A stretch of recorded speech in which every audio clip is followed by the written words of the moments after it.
Hello, everyone. My name is Jose Maria Carvajal, and today I will be presenting my my work for the second partial, and it's about this book called "The Fourth Industrial Revolution" by Klaus Schwab. The author Klaus Schwab is known for being one of the greatest economists, and also he is the founder of the World Economic Forum, which is where the most influential people on the planet reunite to talk about worldwide problems such as economic and climate change. The book was published in 2016, and it seems for me that it's very accurate on the predictions made on the advancement that we had on the recent years. The first part of the book speaks about the industrial revolutions that humankind has gone through. The first one began in Europe when they were going through a huge economic crisis. The second industrial revolution started when the Ford company created the assembling line. And the third industrial revolution began when the first computers were created. Today, we're going through the fourth industrial revolution, but I don't think it should be called that way, but the second technological revolution.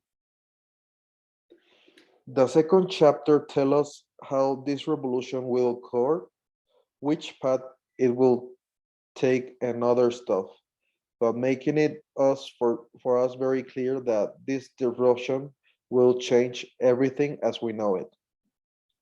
One of the main drivers of the revolution is the Internet of Things, and this is how everyone stays connected by the internet, and how we do not need days or months to send a message to the other side of the world. It is a matter of seconds with the Internet of Things. In this chapter, it is mentioned that agriculture has changed a lot in the last years because with the new technologies, it takes less workforce and it has changed drastically this sector. So I remember that I have a friend who started his own company of drones, and he offers so many agricultural services that it makes you think that human labor will be left aside in the incoming years, and also that my friend did a great job by adapting to the new technologies, and that's why he is doing so great. And for the moment, he has more than five industrial drones, and these are very expensive and also very big. Um, I will talk now about the third chapter, which is the longest, and it tells us about the impact of the new technologies that are being born. And first, it mentions how it will not be so great for everyone because only the most prepared people will be able to keep their job. So that is why we need to be inspired to keep learning and learning. On the business side, technology has also changed everything because now a new company can be worth billions in just a few years, like Facebook or Google. But this, before this, for a company to reach the billion value, it took us decades. The technology has helped companies to have a better structure and also to be more efficient. Also, the chapter gives you insights on how the world governments need to be prepared for the disruption. Otherwise, it will not happen. And by this, I mean that countries need to offer better infrastructure for technology to keep adapting. And also that, for example, there is a lot of inequality because not most because 50 only 50% of the people has access of the population of the worldwide population has access to internet, and if this happened, there will be a great gap between the ones who had the opportunity to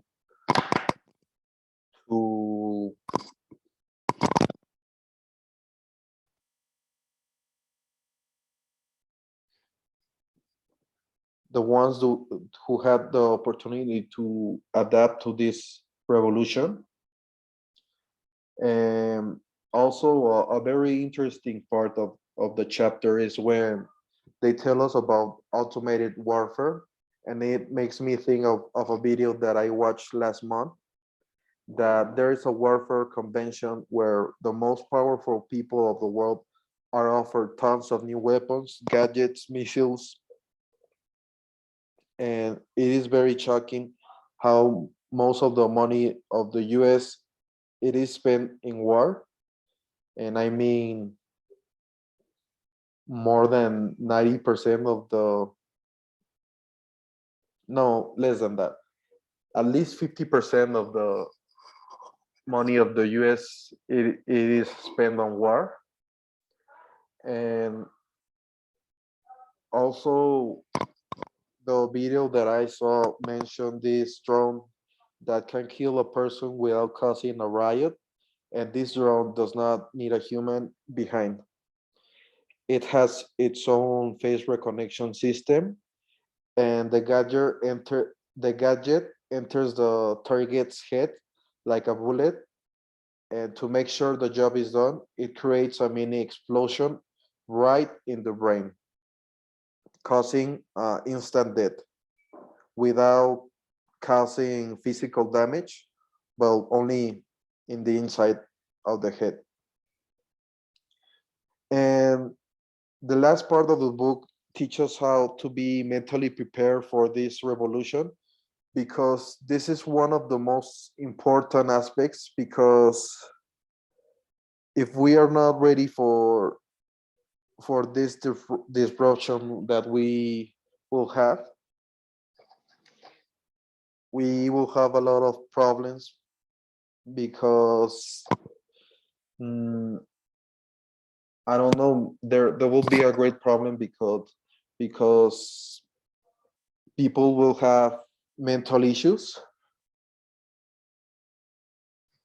and so many of the persons will be losing their jobs. And I think we need to be very prepared, everyone, because this disruption will also change everything.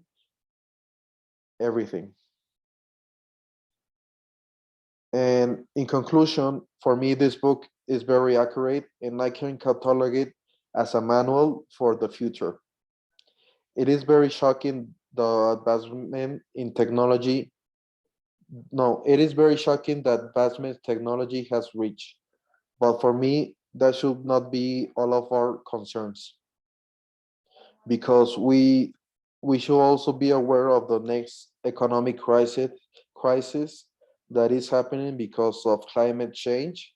And I hope someone can generate a technological solution for this issue, so that someone can become very rich but also saves the world in the way.